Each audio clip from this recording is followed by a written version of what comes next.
We are ready to harvest this dragon fruit right here.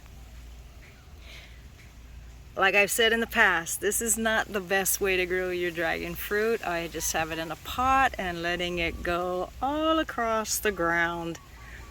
And here you could see where this needs to be cut off.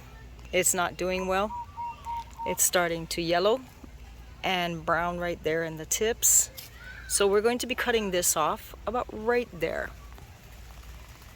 I'm going to harvest this dragon fruit right now. It's time to harvest because the little leaves have turned brownish, and like I said, if I can, I leave the flower on.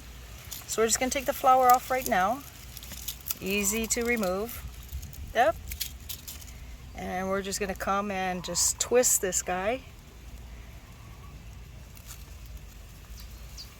Just twist it and pull it right off. Doesn't hurt the fruit at all. As you can see, that's where it was. Now you can cut this at the same time. You could just cut it right off there, but I just twisted it off. And here's our fruit. We're gonna go wash this off. As you can see, we've got a little bit of ants running on it. We're gonna wash this off and throw it in the refrigerator to chill it out.